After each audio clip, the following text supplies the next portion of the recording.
In part 11 of the 2026 Miami Hurricanes opponent preview series, I will preview the Virginia Tech Hokies, our opponent at Hard Rock Stadium on November 21st. The Virginia Tech Hokies are gearing up for an exciting 2026 season with new head coach James Franklin, who has brought along former Penn State quarterback Ethan Grunkenmeyer, and they also added Danny O'Brien as their new quarterback coach. With key transfers and a defense rich in experience, the Hokies are a popular choice to quickly rise to the upper ranks of the ACC. Last year, the Virginia Tech schedule proved to be tougher than anticipated, yet the team should have performed better than a 3-9 record. This year's squad has a schedule that allows for much greater success. Oh, and did I mention they have James Franklin as their coach who can quickly make improvements? Three out of the first four games are against teams that did not qualify for bowl games. And although the challenging games are on the road, there are sufficient opportunities to secure wins and reach a bowl game. Let's look at the key storylines in the offseason and roster updates. Quarterback, again, as mentioned earlier, Ethan Grunkenmeyer comes over from Penn State. He's the starter. He's going to have stability, and he knows James Franklin's system. He demonstrated his potential at the end of last season. He threw 7 touchdown passes in the final 5 games of Penn State's season. Look at the skill positions. Running back Marcellus Hawkins leads the backfield with an impressive average of 6.35 yards per carry last year.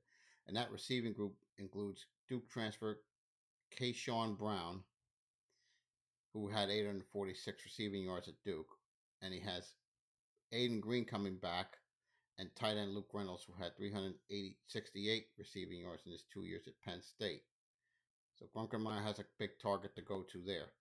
It includes a game-high 69 receiving yards in the Hokie spring game back in April. If Grunkenmeyer can find a solution for Tech, and if that offensive line can steer clear of the mistakes that plagued them last year, they might rank among the top teams in the ACC if everything goes right. Now let's look at defense. They have the most seasoned defensive teams in the country. They bring back 14 starters from last year and includes all ACC defensive tackle Kamari Copeland and a strong secondary that will form the core of the team under new defensive coordinator and former head coach Brent Pry.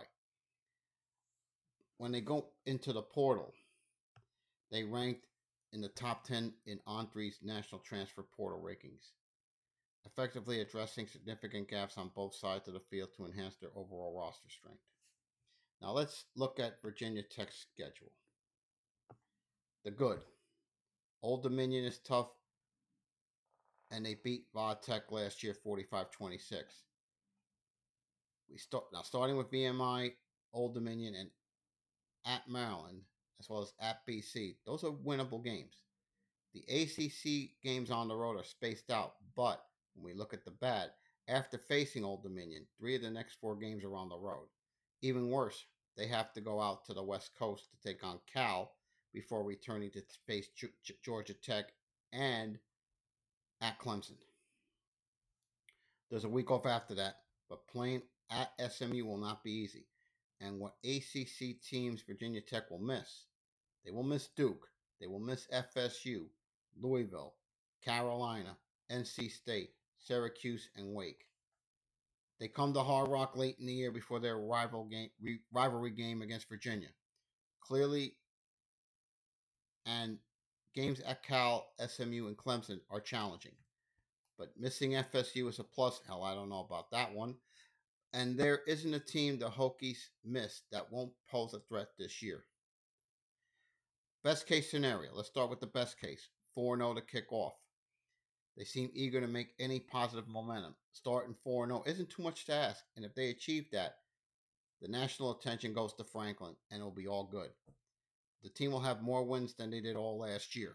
And at the very least, the goal is a winning season. Well, let's take a look at the other side of the coin, the worst case. That early stretch of games on the road takes its toll.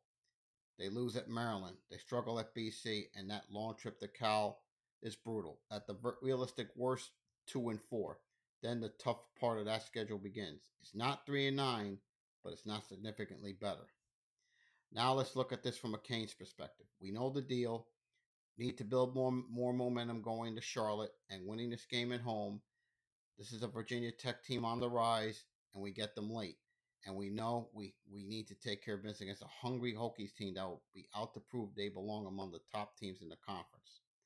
So for Virginia Tech in 26, actually I'm going to go with the best case scenario. I'm going to go 10-2 with losses to Clemson and Miami.